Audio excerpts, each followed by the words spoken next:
Ibabahagi ko po sa inyo ang mga naging reaksyon ng mga netizen nang pinost ni Sas ang di umano'y picture ni BBM na nanonood ng concert ng Coldplay. So ito po yung naging reaksyon ng mga netizen, pero sa akin pong palagay ang mga netizen nito ay mga DDS dahil nakikita ko na sumusuporta sila sa page ni Sas. Pero maaari din namang mali ako. Ito na po. Sabi po dito sa post ni Sas, arrived in helicopter for the Coldplay concert. Enjoy po, Mr. President. Tapos makikita yung picture ni BBM. I think hindi na nahagip dito ang First Lady. Pero ano po ba yung naging reaksyon ng mga netizen na sa akin palagay ay mga DDS ito? Pero again, maaring mali ako. Sabi dito ni Ray, concert lover pala si President. Sabi naman dito ni Joshi Love, grabe, kung hindi world tour, inatupag, concert naman. Hi, sarap ng life sa earth. Sabi naman dito ni Sanaida, medyo hindi maganda yung unang word niya, King of Parties concert, sabi ni Sanaida. Sabi naman dito ni Guillerma, nalubog na sa baha ang Mindanao, nakuha niya pa mag-happy-happy. Sabi naman ni Andy, ang hilig sa party at sosyalan, dapat talaga hindi nagpresidente ito. Sabi naman dito ni Santos, laki ng pagsisisi ko dito. Ayan, basahin niyo po yung karugtong. Sabi naman ni Adele, sarap ng buhay nitong Pangulo samantalang ang daming Pilipinong naghihirap sa sobrang mahal ng bigas at ibang bilihin. Pahirap sa bayan. Sabi naman ni Gatchalian, hi, magaling lang sa pag-attend ng weddings, manood ng F1 races at ng mga concert.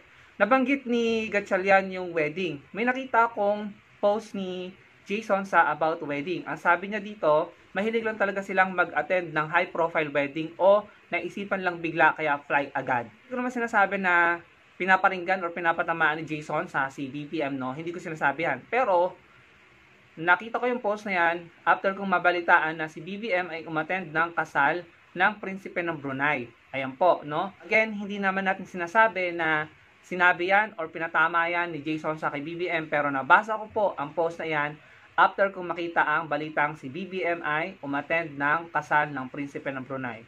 So, kayo na po ang bahalang humusga. Kung ako sa mga DDS, no, kung mga DDS man sila, eh maghihinay-hinay ako. Tatantanan ko yung pagiging exaggerated sa pagbatikos kay BBM, no.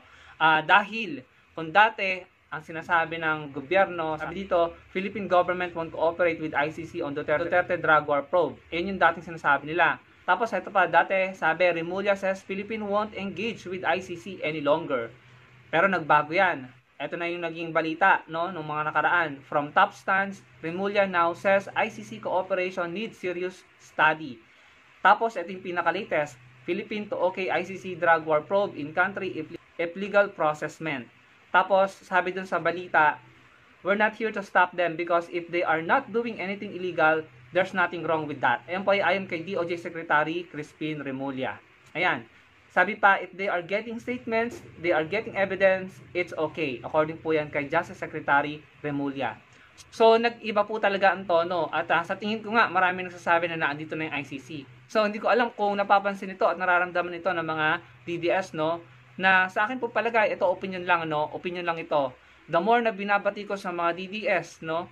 The more na nagiging exaggerated sila sa pagbatikos, no? At pagsasabi ng mga negatibong bagay patungkol kay BBM at sa gobyerno ni BBM, the more na nagkakaroon ng improvement ang stand ng gobyerno patungkol sa pagpasok ng ICC.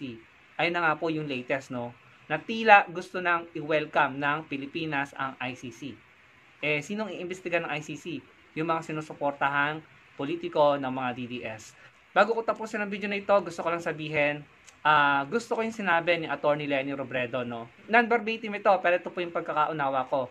Habang nagkakaganyan sila, no? Habang nagkakagulo sila or hindi sila nagkakasundo, focus po tayo mga kakamping, mga volunteers, mga Pilipino sa pagtupad ng ating layunin, advocacy noong nakaraang eleksyon. Yung mga bagay na gusto nating mangyari sa Pilipinas, gawin natin paunti-unti. Yung bawat action natin, individual action para sa bansa, when done collectively, malaki po ang impact nun. It will make a difference, no? So sabi na Atty. Leni, hayaan mo sila, mag-focus tayo sa pagtupad ng ating hangarin para sa bansa nung nakaraang eleksyon. Nandiyan ang Angat Buhay NGO, na andyan ang kakayahan at kalayaan natin mag-volunteer. Ano pong masasabi niyo sa ibinahagi ko sa inyo sa video na ito? Comment down below at huwag niyong kalimutang i-like ang video and I'll see you again on my next video. Salamat.